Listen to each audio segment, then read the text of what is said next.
Hello, everybody, and happy Thanksgiving. It is Thanksgiving 2022, and I've got an excellent episode for you today. It's a quick one. It's less than an hour. Maybe with the intro, it'll be like an hour. It's a short episode, but it is a great episode because it is with one of my very dear friends, Mr. Daniel Kelly.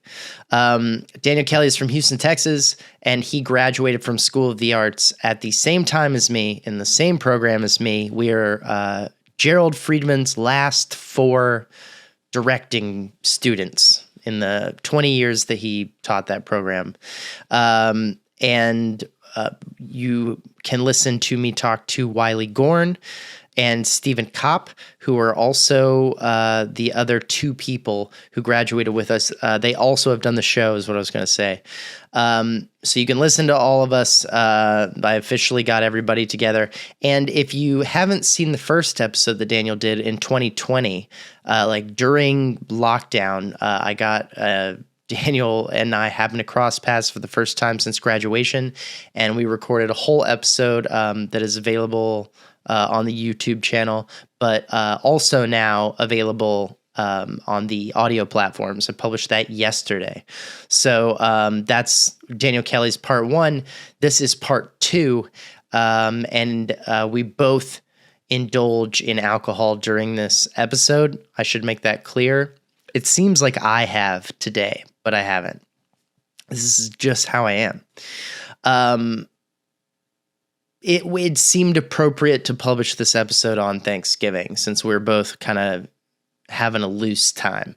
So have a loose time with myself and Mr. Daniel Kelly, part 2. So, by the way, while I'm here, I'm waiting for Daniel Kelly to make his appearance on this show. We were supposed to meet like an hour and a half ago, but he got drunk and fell asleep. So that's where Daniel is in his life. Oh, here he is.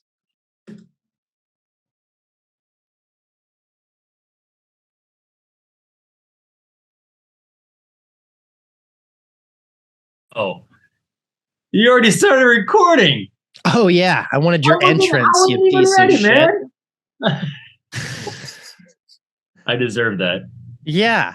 Did you finish your spliff? How was it? Yeah, it was spliffy, real spliffy. Wait a minute. How's my sound? Does it sound like I'm trying? It sounds good. Do you want to straighten your windscreen on your mic there so you don't look like you threw it on at the last second? Like you didn't finish pulling up your pants or some shit? Take your time. It's actually a very nice little I deserve all this. I deserve the backlight's a little bright, so it blows out the corner, but it looks far better than most sets. Wait, hold on. Is that what we're doing? Can we do this? There we go. That's not bad. I think put it 10. Let's go 10%. Maybe wait. You know what? Hold on. I got this. We do it at a 10. Yeah, I can do. This is more than I expected right here. Let me bring this down here. No, I'm gonna do the same. There we go. Oh, is this reasonable? That's great, man. That's really good. Does it actually sound like I spent money on a mic, or does it just sound like that I have a prop right now? No, it looks good. Is it plugged in? No, I know it. Well, I know it looks good. The question is, does it sound like it's plugged in? Yeah, it looks good, man. No. Not what I asked. I don't think it's actually no. Same system. Hold on. Is this any better at all? Sounds great. You're not even listening to me. I am. You said, is it any better? I said it sounds great. Okay, fine. Whatever. How you doing, buddy? Welcome to At the Fucking Elephants. Yeah. Welcome back. I love me some elephants. I'm glad you're here. I don't know if you know, but the episode we recorded during quarantine did incredibly well. Oh yeah, no, I'm aware. Have you seen how many views it has on YouTube? At least the dozens. I think it's at 6. Six. Yeah. That's good. Yeah. That's good. So Well, I added it to my LinkedIn, so any potential employers probably saw it. So that's like 5 of them, probably, right? right, and then my mom. So like, good job, Thanks. us. I really appreciate it. Here we go. Here we go. Here we go. Yeah. Oh, there look, we you go. can tell. Look.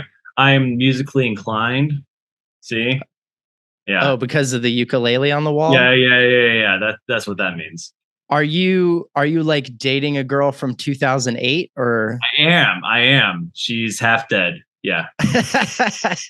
Yeah. It's actually going to be a really good series. It's going to be on YouTube soon. Yeah. You guys just do like hip, trendy shit around Williamsburg and stuff like that? Yeah, basically, I just take really famous songs and play them very low. And I barely talk into the microphone. And it's like super trendy. It's super trendy. It's good. That's cool, man. Where are you living these days? Are you still in Austin? Or are you in I'm Houston? in Austin. Where are you? Yeah. No, I'm actually in Austin. In fact, I just signed a lease for my first like permanent place since college in downtown Austin. Yeah, Oh, so shit. I'll move in December, and that's pretty exciting. First like long-term rent I've had in a while. You signed a lease for a place you're moving into in 2 months? Yeah. That must be where Austin's at. Yeah, exactly. I mean, I was looking into this neighborhood for about 7 months now, and then something popped up, and it became affordable. And I want to have a home base, so my home base is going to be Austin. Before that, yeah. Go ahead. No, I was going to say before that, I'll actually be in Costa Rica next month for a month, because that sounds fun and cool. Sure. So I wanted to do that. But then, yeah, December, I actually move into a place in Austin. Yeah. It makes a little bit of sense because you're from Houston. So at least Austin is like near-ish your family. Yeah. You can make trips and stuff like that. You have family in Austin? Yeah. So I actually live in my sister's guest house, which is really cool of me. Yeah. Feeling very, very professional. In your 30s. I know, right? Beginning of the pandemic, I moved in. And so I was living in Colombia, the country at the time. And then the pandemic hit. I ignored it, thought that it was bullshit, didn't think it was real. And then shit really started closing down and happening. So like the border started closing down. I had a really cool job. I was working as a travel videographer. Like it was a real thing. And I was like, my life is amazing. I literally get paid to go see cool shit. And all I have to do is share my photos and videos, which I was already doing. And so I was doing that, and I thought like my life is amazing. And then finally using that theater directing degree. Right, a little bit. And then March of 2020 came, and I got that text message saying, "Hey, you're American. You can't stay in our building." And and also South by Southwest closed. This is March of 2020. And when I heard that, I realized, holy shit, Austin. If Austin is closing South by Southwest, this shit is real. Yeah, I was there when that happened. Yeah, insanity. So yeah, I moved into my sister's place. She had an empty guest house, totally empty, except for a piano, which is pretty cool. And I moved in and started taking care of her girls, and got a job a year and a half ago, and now I live here. What are you doing? I work in cybersecurity, dude. What the fuck? Why? What? Yeah, right. This is at the fucking Elephants. What are we doing working for cybersecurity? We're supposed to talk about art and making cool things. Like, what the fuck is this? I'll talk about art. It's fine, but I'm also I'm sure you could tell you got a degree in talking about it, but we don't do it anymore. Well, here's the thing. If you have an employer willing to actually listen to your story of being an artist and going to school, they'll realize that a degree in theater and a degree in directing is actually super freaking applicable to like all areas of business. Right. So essentially what I did is I redid my entire resume to say that I am a project manager, because that's what directing is, right? I remember when Tiffany Little Canfield came to school and was giving like a talkback thing, not like a big talkback, but it was, I think, just our class or something. I remember. Yeah, for sure. She said something about selling herself as a researcher, because she was like, that's basically what directing is. I've heard so many versions of that where they're like, basically, that's what I learned how to do, which is such evidence of the fact that it is almost impossible to make a money-making career out of directing theater, that we all had to go find something else and be like, no, I promise. I know I could do this too. You see, essentially what I was doing when I was directing theater, which no one wants to pay me to do, I was researching and project managing, and it's basically cybersecurity if you think about it. It's when you really think about it, it is cybersecurity in a nutshell. Yeah. No, I mean that's. It sounds like we all went to fucking school in sales. That's what this all sounds like. That's pretty much. It. We should be in PR is what we should be in. It is sales, man. It is. And hiring people is casting, right? Right. So basically, I had to find a really smart casting director who understood what my role could be. Yeah. And no, I found that person, and it was great. They hired me, and it's fantastic. Actually, I am actually working. So yeah, I work in cybersecurity, which sounds nuts because it is, but it allows me to essentially work 40 hours a week, tops 40 hours a week. And I get to work anywhere in the world, and they give me like health insurance and like a 401k and shit. It's pretty cool. I mean, granted, I realize I'm not really like a sexy candidate to go back to North Carolina School of the Arts to talk to students, right? Like, I understand that. Because basically I'd go back and be like, hey, instead of being an extra on set, like maybe you could like make some real fucking money. Even that's not well sold, like being an extra on set. I was just talking to Brandon Harris about that the other day, and he was saying that when he was working with his management, they were like, never take extra work because the industry will look at you as an extra. F off. And I think that I think that's a double-edged sword, which I think the point they're making is true, which means take the work, get your SAG shit. Yeah. Get into it, do all of that, and get your experience on set, but don't start being loud. Don't be loud about this is what I do. Because my wife, before she got into, she's a social work therapist, and before she got into that, she's from LA, and she got fully into SAG from doing extra work for years, and no ambition to be an actor at any point. She never wanted to do it. She just liked being on set and wanted to do that because it was fun. And she's really patient about like just hanging out with the rest of the background actors. And I love that. Yeah. I did it like 4 or 5 times and was like, babe, no, F this. I can't. No. What am I supposed to bring a book? This is like, I'm waiting for a living. And then they're like, go stand over there and have a fake conversation. And they're like, but don't talk. Like, don't be interesting. No. Don't make anything interesting. Choices. Yeah. No interesting choices. Yeah. For like a fucking hour, and then go back and hang out and read your book. And I just, Jesus Christ, I couldn't bring myself to do it. Do you like Austin?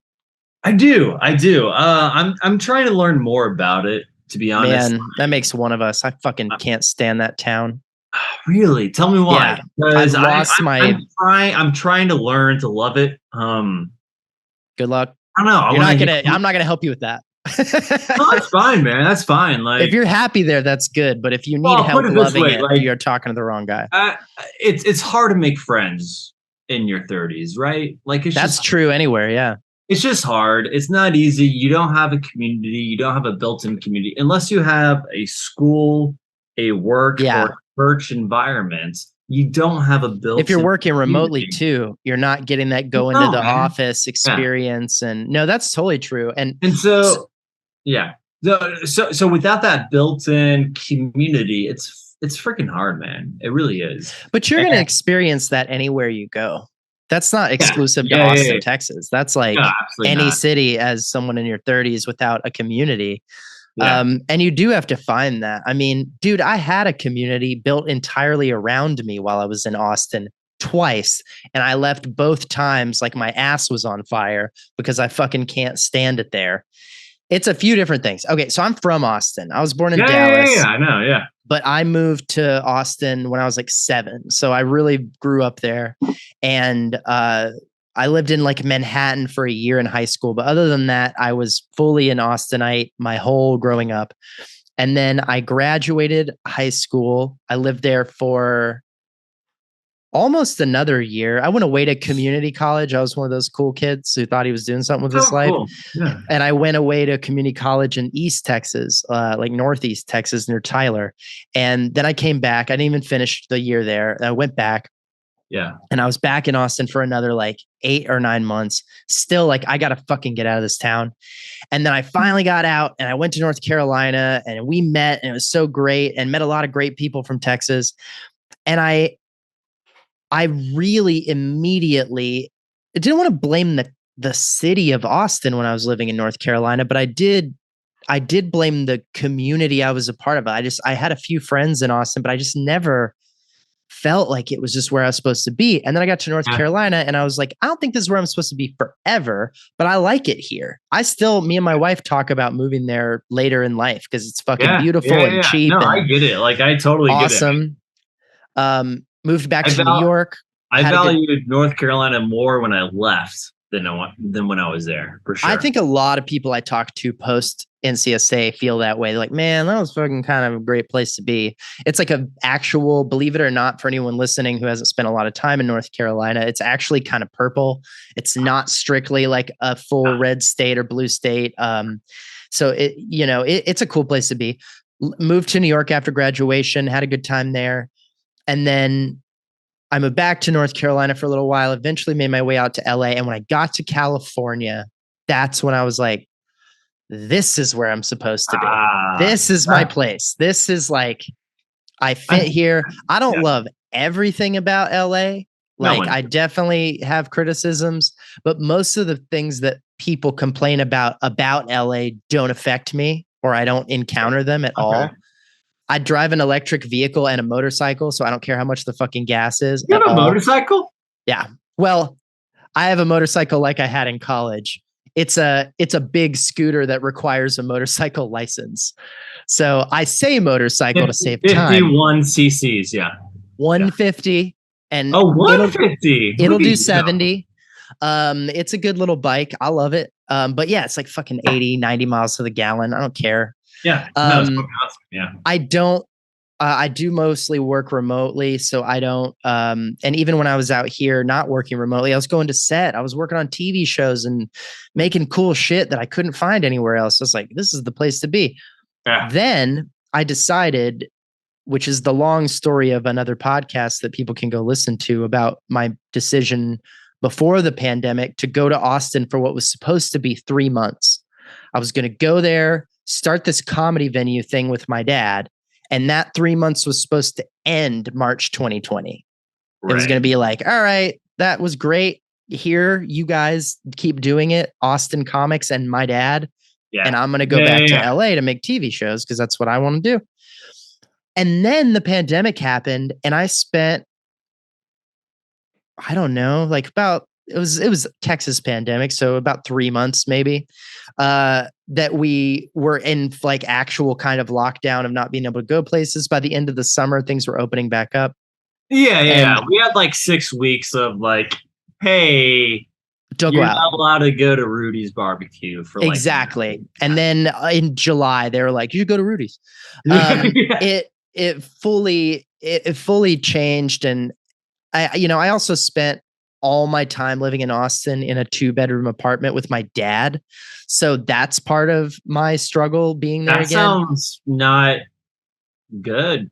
It wasn't great. I love my dad very much, but it's your dad, it's your parent. And it's not my parents where they have each other to occupy. It was just my dad. Like me and him living like roommates. And that turned into me being there kind of on and off, but more on than off for like 2 years. And dude, I went through such a wave, right? I was like, man, when I first started to go back to Austin, I was like, this is gonna be fun. Like, it's my hometown. I'm gonna get to see the people I know who still live there, meet some new people doing comedy stuff because I didn't do comedy when I was there before. Yeah. And I was like, this is gonna be fucking great. I started a business. And as soon as I got there, I got to work building this business. I spent about 3 weeks building it and then made a big announcement of like, hey, this is before the pandemic. I was like, hey, Austin, this business is coming. And they were like, fuck this business. Fuck you California piece of shit. That's right. Yeah. They're like, we don't need your kind. Yeah. 100%. They were like, you fucking commie California, Gavin Newsom ass motherfucker, get out. What do you know about Austin, Texas? I'm like, I'm from here. And they're like, no, you're not. So they try to run me out of town, but I'd already dumped all this money into the business. So then I had to flip it into something else. Long story boring. We end up at a place you went. At the Roma room became the back room at the Brass Tap in the Domain. By the way, I went there 3 times. Yeah, it was great. Like, as far as every time I was impressed. Like, every time I went there, again, I went there more out of love for you as a classmate, just being like, you know what, I want to be support. Yeah. And literally every time I walked away after the headliner, I was like, shit, that was a good time. That was a legit good time that I would spend money on again. And I did it 2 more times. I went there 3 times and I was like, this shit is good. And thank you. I appreciate that a lot. And it's really a testament to mostly the comics and the other people in Austin who made it good. But man, it was great, man. And it was a cool thing that I built. I look back on it kind of like certain plays I've done and projects I've worked on where like it had its time and its place. It wasn't meant to last forever. The goal from the beginning was I'm going to go there and have a fun little 3 or 4 month, set it up, and then take off back to LA. The world died and came back to life over a year's time. And I was like, I even spent a little bit of time. My biggest regret about Austin is that I didn't buy a house as soon as I moved back there. Well, that was my biggest mistake. Everyone has that regret too, because it would have been tripled in value. In 2 years, I would have sold it and left anyway. Not because I wanted to live there, but over the pandemic, you could have bought a box on the side of the road and made $1 million. Yeah, absolutely. Yeah. So that was easily my biggest mistake in the whole thing. And then the other thing was, the big mistake was thinking my dad was going to enjoy running the business I was making for him. He asked me to make one for him because he wanted a job and had a little capital and was like, I need something to do. And so I was like, I could do this because I know how to do it. Right. And so I set it up for him. And then he was like, I don't like this. And I was like, cool. Well, I'm not going to do it. Yeah. So we burn it down, or like, what do we do with it? And then I try to pass it off to the comics, and that didn't kind of work. And it kind of ended up being a mess. And then the Brass Tap itself ended up going out of business after I left. And really? Yeah, the whole thing is gone. But I actually tried to look it up earlier this week. Yeah, no, I was with some coworkers down in the Domain area. Right. I was like, one of my buddies, he has a stand-up place here. We should go check it out. And I was trying to I was like, the Brass Tap, right? The Brass Tap, like, what the fuck? Right. And wait, so what is it now? I don't know what it is now, but the course of events that happened was I left in November 2021 and kind of was like, hey, dude that I had as my number 2, you're now in charge of it. You and my dad are going to run it together. And I'm going to go back to LA. And if you need help, hit me up. I'm available, but I'm not actively going to do this anymore. I got to get back to my career. And as soon as I wasn't in charge of it, it just cratered as an institution. Like, my dad and this guy didn't get along with each other. Yeah. Dad didn't really want to do it. It just disappeared. Yeah. And so and so I was like, and then my number 2 just quit, no notice. And so it didn't have anybody to run it, and we had shows booked and shit. So I was trying to produce those from here. And I got the shows that were booked done. And then we essentially were like, all right, we're going to close the comedy venue and just let the back room of this restaurant go back to being the back room of the restaurant. I found out that the manager and my number 2, after it fell apart, were like, let's just keep doing it and not tell anybody, and we'll call it something else. Since we're ending our lease as the Brass Tap in April of 2022. This is like in February. They're like, March, April, let's just do as many comedy shows under a different name as we can and make as much money as we can off of everything that Rob set up. And then we'll close it all and go our separate ways. And that's exactly what they did. So the Romo Room became North Star Comedy Club for 2 months, and then it all disappeared. That's how that ended. And no one told me anything. I found this out on like Instagram, being like, what the fuck is North Star Comedy Club? I'm like, that's the address of my old club. Like, what the fuck? I had to have somebody go in and steal my equipment back that they all thought they were going to keep using. Because I owned everything. The fucking stage they performed on, I built and designed. Like, I built it with my bare hands. They just kept it all and were like, let's just keep running this thing that he left us. So that's a bit of a sour taste in my mouth overall. A little bit. Yeah, no, that's. But my beef with the city is so much more about 2 things. It's about the weather. I can't stand the fucking weather in Austin, Texas. It's like a nightmare. Well, that's like Texas weather. Yeah, I fucking hate it. Well, Texas is a big place with lots of different kinds of weather, like Houston and El Paso. Of it sucks, yeah. Yeah, it's different, but it's a lot of the year it's really hot, sure, and I can deal with hot. But what I can't deal with is the amount of the year that the humidity in Austin, which doesn't hold a candle to Houston, but it's still fucking brutal. And you go outside in the sweat. It's just dripping off of you. Yeah. Ugh. You walk to your car and like you have to buy a new shirt because you have a river of sweat between your shoulder blades and your ass. Well, and the thing is, dude, I grew up fat, and I'm always scared about becoming fat again. And so every time I'm in really humid weather, you feel fat. Even if you're not fat, you feel fat because you feel your thighs rubbing together. You feel it like just gross. When I went to Texas A&M for a minute, which is a weird thing to say out loud. Yeah, but I did.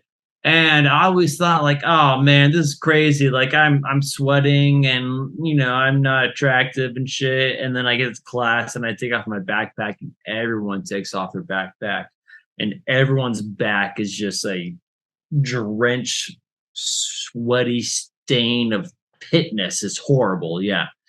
Well, what confuses me is that Austin and even Houston aren't even the worst of it. Like fucking Florida, New Orleans, like there are places where it's even worse. Houston, and I'm like, people live New Orleans, like that's all the same in my opinion. Houston, New Orleans, like it's all disgusting and awful. Yeah.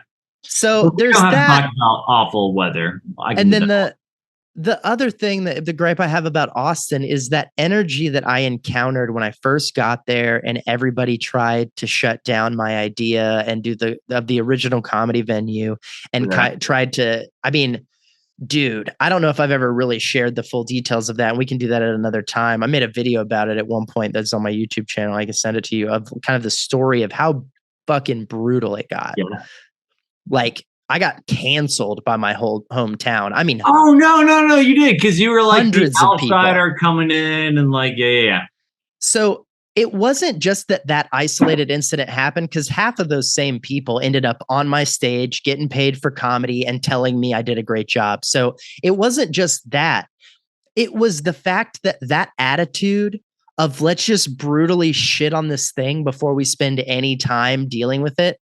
It seems to be the whole city. It's like everyone I meet in that town has that shitty attitude.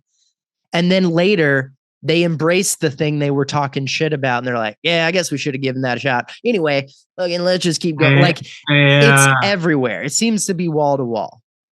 I don't know if that's unique to Austin. Yeah, maybe not. I just haven't No, I don't encountered it think anywhere so. else that I just brutally. feel like, yeah, I feel like in general there is a excitement to shit on new ideas. Yeah, Maybe. Yeah, yeah, that's true. I think there's an excitement to shit on new ideas, and it comes from a place of insecurity. I think, which Oh, is 100%. oh you. And we saw this in school, I think, where Yeah, it was like, oh, you have a new idea, you have a new thought, you have a new product.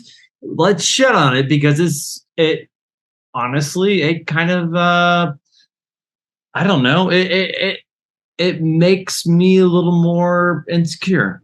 Like, it's the so bucket of crabs thing.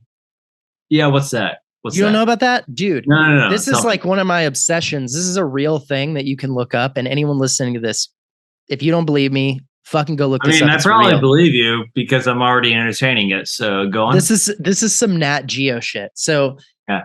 if you get a bucket of crabs in it, and As one does, yeah.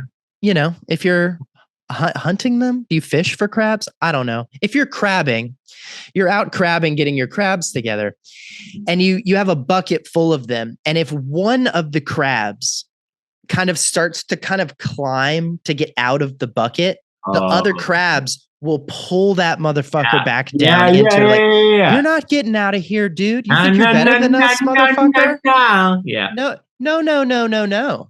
Get your ass back in this fucking Yeah. Hello? Yeah. It's dude, and it is a real like psychological thing that happens not just with crabs. No, it happens with people. It's horrible. Well, it's such a zero-sum game that Right. it's one thing that I freaking hated in the theater world where it was so difficult, at least in my personal experience, in order for me to do something good, to like tell a new story or to produce a new show, it was to like spread my wings a little bit, but that would mean someone else's wings were clipped. And so Except it isn't. No, it's not at all. Right. No, That's not real. Bullshit. It's such bullshit. Right. But in my experience, it was if I were to do well, that means it was a zero-sum game, meaning someone has to suffer. And that person that was going to suffer was going to, bring down the walls and make sure I did not have the capacity to succeed. And it was such a zero-sum game that like, that is something I have a hard time playing with. Right. Like, just don't like it for a lot of reasons, but also I you know what? I don't need to play that game. I don't need to play it. So why play that game? I can go play another game and be 10 times happier. Do you think that's part of why? Is that one of the elements that kind of drove you away from the industry? A little bit, yeah. Because you spent most of your art making time in South Florida. You were there for a while doing theater. Oh, dude, yeah. No, I graduated and went straight into being an assistant director for 4 years and then becoming an associate director for another 4 years.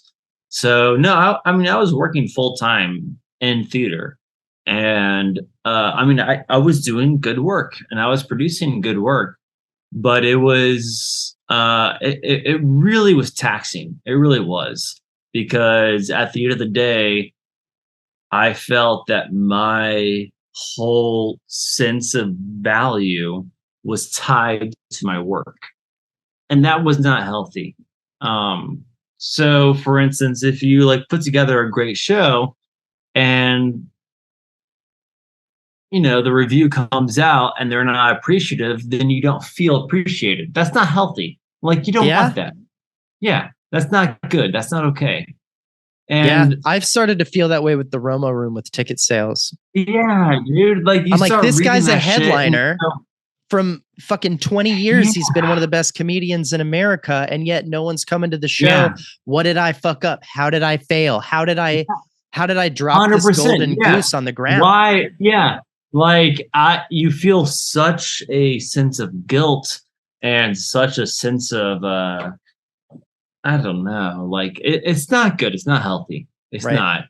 And I felt that for a long time, and I mean, I love the work that I did, and I am still going to continue to like. I'm working with a couple of friends that I worked with, and we're looking at like a fully immersive theater experience in Fuck yeah, Seattle. I love that shit. Yeah, so we're looking at basically doing like, hey, okay, so we're gonna do a fully immersive theatrical experience where it's like a escape room meets a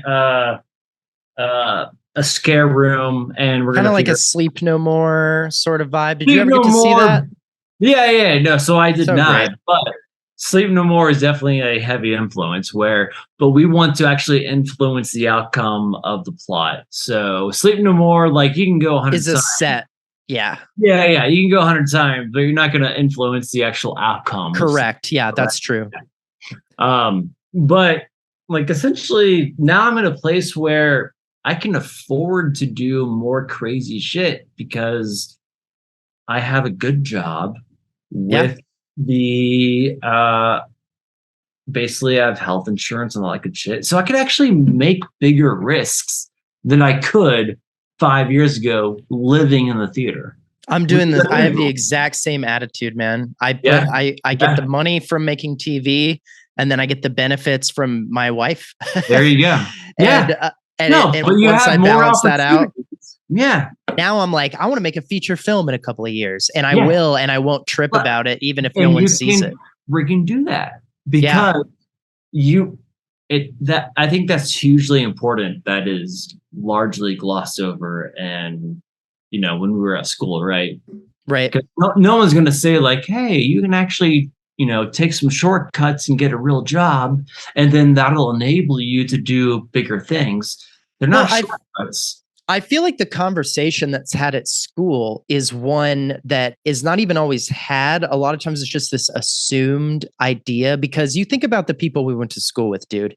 You and I were both a little bit older than the people in our class. I think me, you, Stephen Kopp, Stephen Shore, we were all older than the rest of the people in our class. Yeah. But almost everyone else was like straight out of high school into the class of 2013. Yeah. And I would go so far as to say more than half of them were like on a ticket, paid for by their parents, not worried about it. And not only that, when they graduated, their deposit in New York was going to be paid by their parents. Their first 3 or 4 months, they were going to be floated so they could figure it out. And I feel like because there's a safety net there for sure. So much of the people who attend the training, either at our school or at other really fucking expensive places to learn, have that experience. Yeah.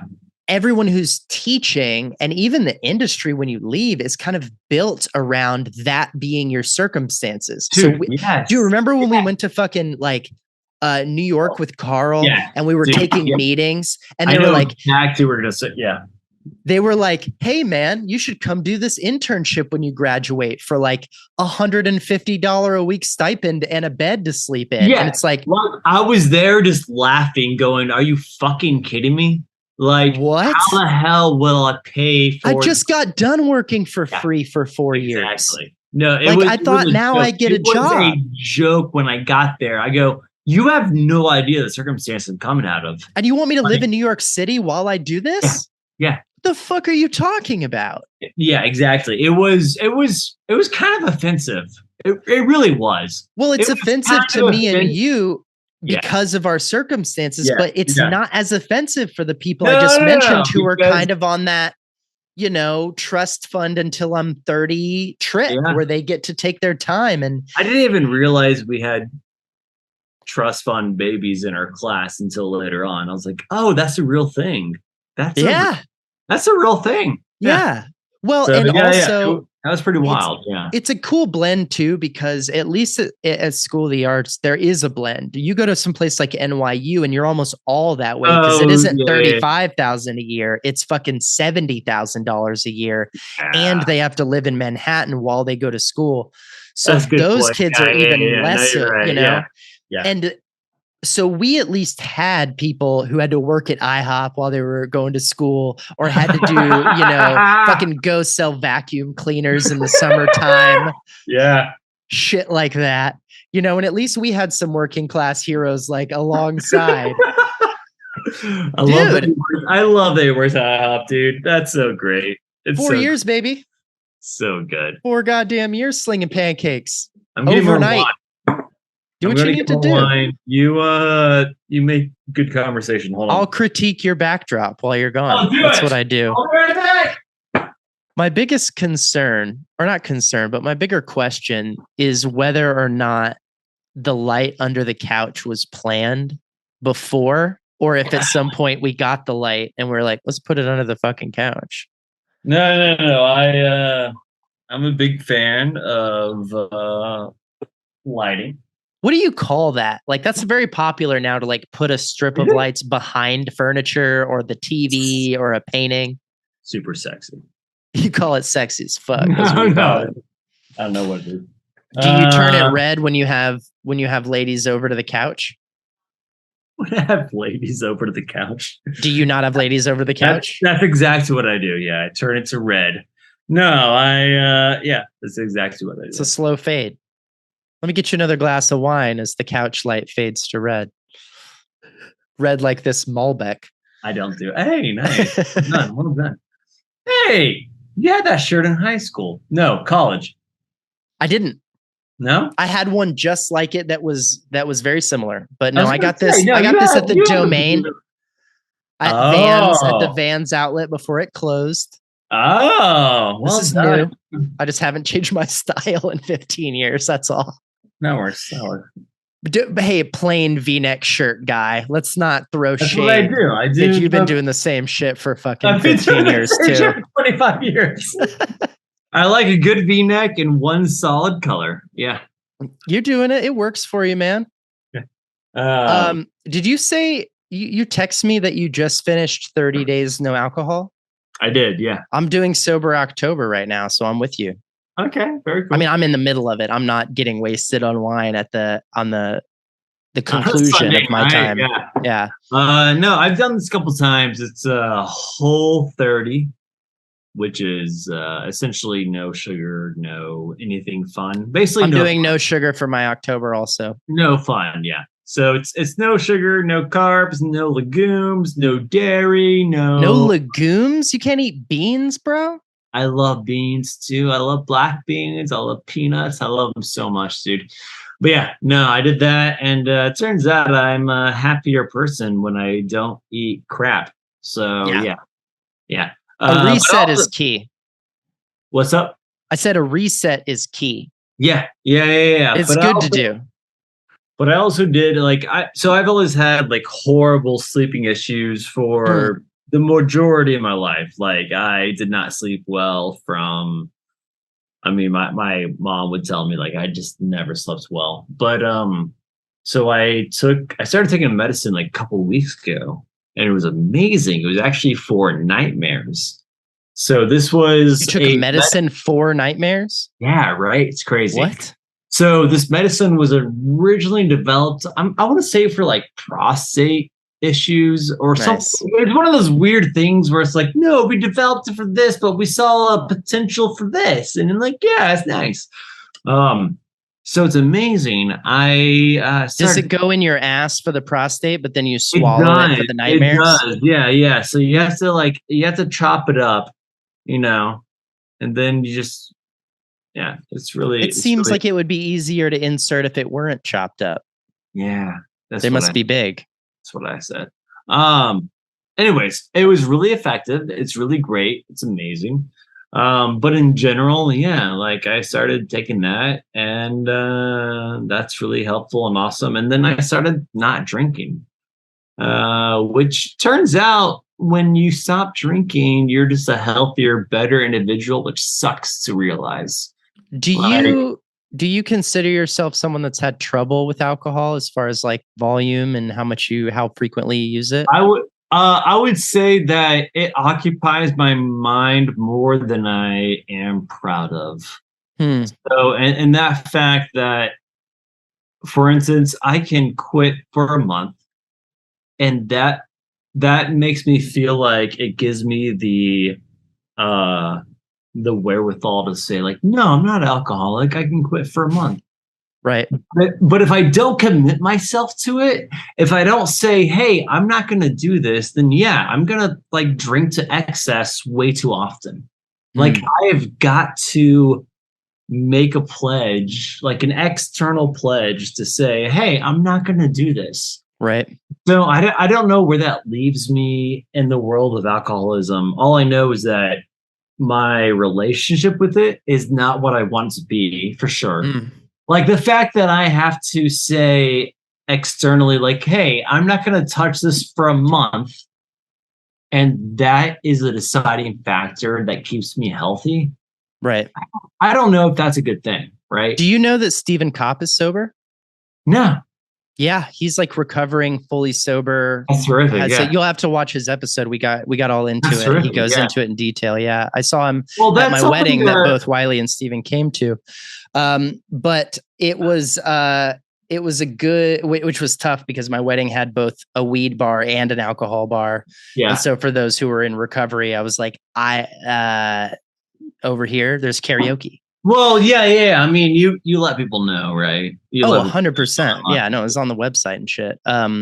But no, we had a great conversation about it because I had no idea that he was dealing with it at school, which wasn't as severe as it was when he got to New York, apparently. And well, we don't I want to tell his story. It's on his episode, but yeah. No, I'll take a listen for sure because I think that is one really good story that we could all tell that would be most beneficial for students. I think that is one that could be well received by all.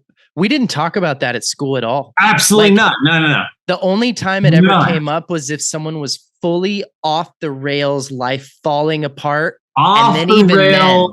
Yeah. And then it might be mentioned. If you thought they were going to get kicked out of school, then we would all start being like, oh, I heard this person's got this issue. But people who had clear substance abuse problems, definitely we would just be like, they party. What are you talking about? Well, yeah. So if it was a clear substance abuse problem, but they were like holding it together, it's almost like they're in class. Don't talk about it. Don't talk about it. The house might fall. But I think the most critical thing is to talk about it. Absolutely. To talk about it when it is fragile, because that is the most dangerous time to talk about it. And be like, hey, this shit sucks. And it's going to happen now. And it's going to happen now until the day you die. You're going to keep dealing with it. With all your friends. It's going to happen now until the day you die. And we should start fucking talking about it now, because right now we are honest and vulnerable and we are willing to talk about it. Like, what a great opportunity to say, hey, let's talk about really weird shit right now because we're 22 years old. Why not? Right. Like, I actually had my first experience where, because I didn't drink much at school at all. No, very rare. I think I may have seen you have a drink like one time over. I was like a 2 beer, maybe 2 or 3, maybe a cocktail, maybe a beer. Yeah, very subtle. But a huge weed smoker and had been since like 2011. And this summer, I actually had my first experience with like, oh, am I about to have an alcohol problem? Oh, because what happened was so I got married in April at the end of the month, on the 30th. May 1st in the morning, I contracted COVID. I got back to LA because I flew out that day from Denver. I spent a week and a half just down and out with COVID for the first time. It was my first time getting it. And as I was recovering up, sober while I had COVID, I wasn't like doing anything. And when I got back from having this issue, I had like a reasonable week where things were kind of okay. And then I got sick again, not COVID, something just kind of different. And my body just kind of went to shit because it was weak. Yeah. And after that, so like all of May basically was fucked up. And then starting in like the end of May going into June, when I would smoke weed again, which was, I've been doing every single day since like 2011 with very few exceptions. Like not a big deal. Yeah. And growing it. No one I know really kept up with me. I could smoke as much as I want. I could also have like one hit for the day and it not be a huge problem. So I wasn't like, smoking a quarter pound every day. I get it, yeah. But it was very moderate. And I always considered myself someone who was on top of that and not worried about it. And then in June of this year, when I started smoking again after COVID, I started getting this weird pressure and almost pain in my chest. And I was like, what the fuck? Is it my lungs? Is it my heart? Like, what the fuck is this? And I was trying to mitigate. I went fully to edibles for a while because I was like, I don't want to not have it. My body is dependent on the substance for sure. Yeah. So I need a little bit. And so I was like microdosing, and then I was trying that for a minute. Yeah. Yeah. I was trying edibles, all this stuff, and I couldn't get it to not happen. I'm still not totally past that. And then I finally, at the end of July, my mom had a heart attack and I had to go to Austin. Oh, dude, I'm sorry. Sorry.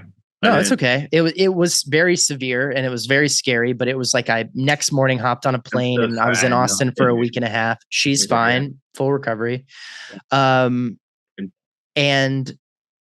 But because I was in Austin and I wasn't even in Austin, I was in New Braunfels, which for anyone listening is closer to San Antonio.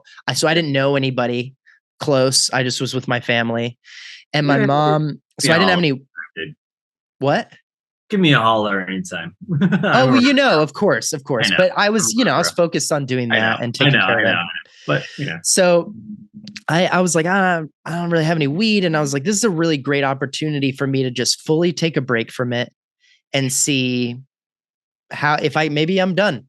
Not forever with weed, but like it being a daily thing. Yeah. Let's just give it a shot. See what maybe happens. I've medicated through it because I started smoking weed because I quit antidepressants and Adderall.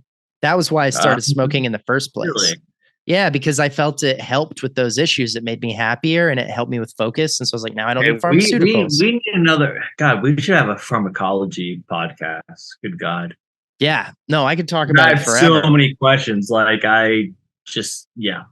So I just spent a week and a half in Austin, totally sober. And then I got back to LA and I was like, I think I'm going to try just not smoking for a while because every time I do, I get this horrible pain. Yeah. Like pressure. Yeah. So I guess I'll chill out. Yeah. And one of the things that happens, which is a longer, different conversation, are the crazy dreams, the lucid and surreal dreams that come in when if you smoke weed every day and then you stop, the dreams every night are like you're going on a fucking mushroom trip every fucking night and you wake up exhausted from this. Like, my wife is like, what happened last night? And I'm like, I was in the desert, but the desert was made of water. And I was looking for my wallet. And then there was a guy, like, it is like an odyssey every night. Wow. So I started drinking because I was like, I don't want to be sober all the time. Oh, I get it. No, I would drink myself to sleep because it would be like the easiest. And sleeping got hard. Because like now I don't have weed. I used to smoke weed every night before bed. And it would help me go to bed. It'd be easier to smoke weed, wake up and be like, I was like passed out for a while and I'm happy. Yeah, you're fresh. But and so without that, so I started drinking, like, which I always, again, I kind of liked. And when I drink, I'm not a big beer guy. I like beer and I will have a beer. At the Brass Tap, I'd have a beer on a regular basis, but I'm a liquor dude. Like, I like tequila, I like gin, and so I'm drinking like imagine you at all of these things, like, because it's true. You were never like a beer guy. Like, we'd be at a party, but like, no, I'm good. Because back in my mid-20s, when I was still earlier in my weed smoking career, I would take like a massive bong rip before a party, and I would just be fucking good. I'd be good. I was like, I don't need anything else. This is enough. Yeah. And then, maybe I nurse a beer for the night, maybe, but mostly it was weed. And so this summer I started drinking and I told my wife, I was like, I have a lot of alcoholism in my family. And I always counted myself lucky that it wasn't my game. I was like, it's just lucky I'm not on that train because I think it would be an issue. That doesn't interest you. Yeah. And so this summer I told my wife, I was like, I'm going to start drinking a little bit more than I have been, but I want you to keep me in check. and then I was like making myself like a margarita or making myself a gin and tonic at night. And sometimes I would have 2, 3, even 4. And my wife finally goes one day as I'm making a drink and after dinner, she's like, do you know you drank every single night for 8 days in a row? And I was like, fuck. No, I did You're not. right. I wasn't paying attention. I was like, it's replaced weed. And she was like, you told me you don't want to drink all the time. And I feel like multiple cocktails every single night for over a week is starting to be all the time. Wow. And she's like, I'm not telling you what to do because she's so fucking cool like that and knows that wouldn't work. But she's like, no, you told me to tell you. But how great is it that you have someone that can tell you that? Because that's a hard thing to say, right? I threw the drink I was making in the sink. Yeah, I put the cork back in the bottle, and I was like, I'm not drinking tonight. I don't want it. 100%.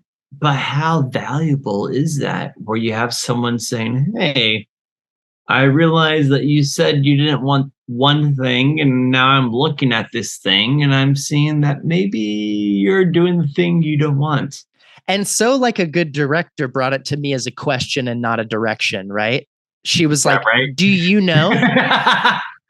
She wasn't like, you need to stop drinking, or you've been drinking every night, or you're an alcoholic. She was like, do you realize it? I've noticed this one thing. Yeah. And it worked. It was like good direction. I was like, you made it my idea. You made it my choice to do it. Yeah. I'm really smart. Yeah. And she deserves all her credit. And so I've kind of been playing the middle game where like I'm not drinking for October or smoking, but before that, like kind of after the summer sobriety kind of faded out and I started drinking, and then I was like, I don't want to drink all the time. I've gotten to where I can smoke a little bit and it's not brutal, but I can't smoke like I used to. And I don't want to drink every day. So no one needs to smoke like they used to. Like, I was really expecting to smoke the way I did. Cause dude, I smoked every day until you died for 11 years. No, you don't need to smoke. I did it for 11 years. Why would I think it would stop? Good for you. You don't need to do that though. Oh, you and my doctor, fucking broken records, man. God. I'm just saying. You can smoke as much as you want, but you can also like be like a chill smoker for like 40 years and be okay. Right. I always took it as a mark that I didn't drink a lot and I quit smoking cigarettes. So I was like, just leave me my weed. I'm just going to smoke weed every day. Leave me alone. But then I got to this point and I did about 3 or 4 weeks this summer, like fully sober. And I was like, that's good. But I hadn't done that in over a decade. I get it. It was the first time I'd been fully sober that long. And I was like, I don't like this, but I do feel better. So I totally relate to what you're saying about like, you need the reset. It's good to do the reset. You do. No matter how much you do it. It's critical, dude. It really is. You got to reset. You've got to like feel like a good, like, okay, I'm feeling better about myself. Okay. Yeah. I'm good. And then on day 31, hit the opium den, start shooting it into the vein directly. Yeah, exactly. Just get right back on the horse, man. Yeah, no, not so much. I'll have good stories later on because I'm sure I'll have like, I don't know. I have good stories with Dan Kinna and Steven Friedrich and shit. Well, of course you do. Yeah. No, I've had Steven on the show, and if he ever texts me back, he'll be on it again. And love to have Dan on too. I actually recorded an episode with Dan Kinna in 2014 that I never published. Oh shit, really? Yeah, I did think there was an issue with the quality. Okay, or something I'll go with them. We'll have a good time. Yeah. No, we have a good story to tell. Let them know. We can have the both of you guys on. We'll do a dual episode. We'll all have a few drinks and party. Or good. Awesome, brother. Hey, thanks for having me on. I appreciate it. You're the man. This was great. And you have to go pick somebody up now? Yeah, I gotta go pick up my sister at the airport in 35 minutes. Yeah. Okay, how are you doing on that wine? What? There's no wine. I'm good. I'm All right, man. fine. Well, I'm if this was fine. the I'm fine. if this was the last time I talked to you, this was fun. I love you. Thanks, brother. Good seeing you. Absolutely. We'll chat soon. You know it. We'll see you in Austin FC game soon. Oh, you know it. It's my favorite town. I can't wait to get back.